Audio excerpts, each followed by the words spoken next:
I want to switch gears and talk about you guys' experience after getting rejected and upset and then accepted into Y Combinator.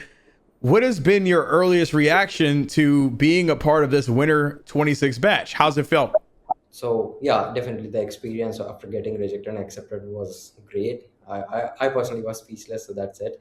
After entering into the batch, we it's been about what 2 3 weeks now, and I can't even tell it's 2 or 3 weeks because has flown by so quickly. Yeah.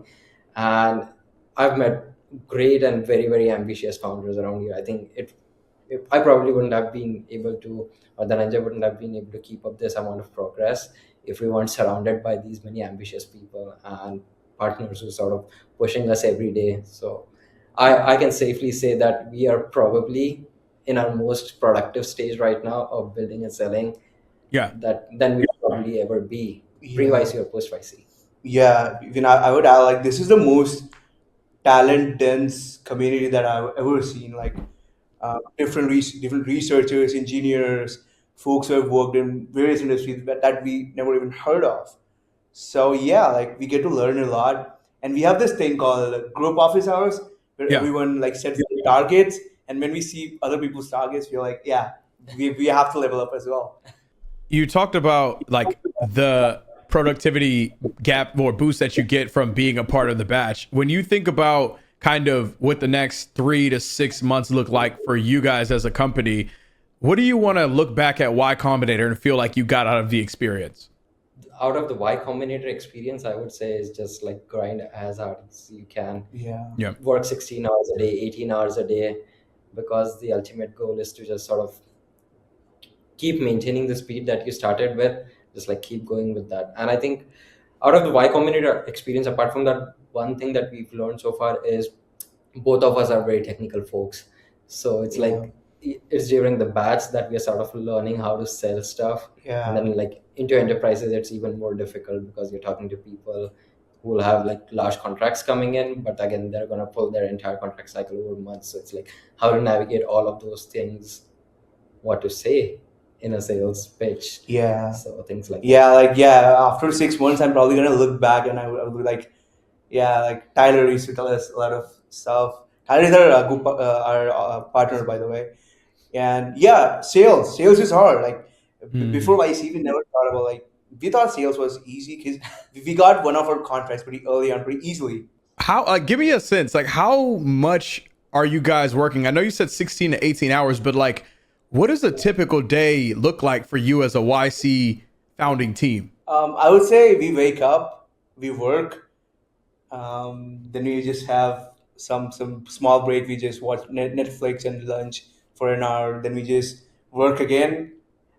then we sleep. And then we sleep. That's it. How much of your roadmap as a team is being directly shifted and changed based on the conversations you're having at these events? Like, how often do you find yourselves saying, oh, we need to add this feature or take this thing out?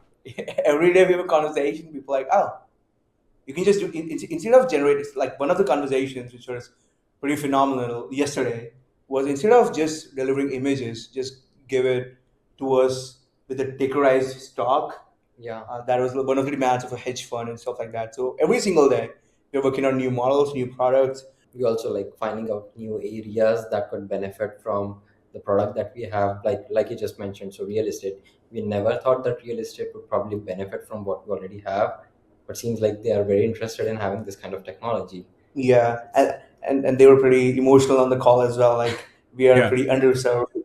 You guys have to do it. And we're like, yeah, we'll do that. So yeah, I would say we are spread out pretty thin right now, and we're trying to narrow down that focus. Narrow down the focus. Yeah. How much, and this is the last question I have on this, but how much of narrowing the focus of your product is a result of kind of overlapping needs as you continue to chat with, real estate funds and hedge funds? Like, how often do you find yourself going and seeing multiple features that have some sort of correlation as you kind of dissect what should be in this product and what shouldn't?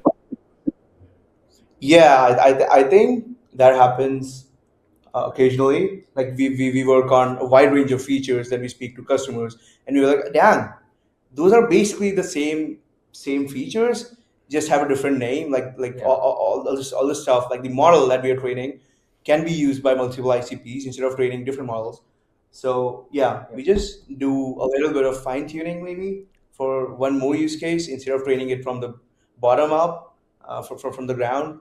So yeah. And like you said, so multiple features. So initially when we were like sort of trying to talk to hedge funds over video calls spread out over months, Yeah. and they were telling us that okay, we have the imagery that's definitely useful, but we need analytics products built on top of it. And that sort of blew us up because every single fund we talked to had different analytics requirements, and we couldn't validate because we were talking to one fund from that area that wants this product, different person wants different thing. But Yeah. this last conference that we went to sort of cleared a lot of things for us. Yeah.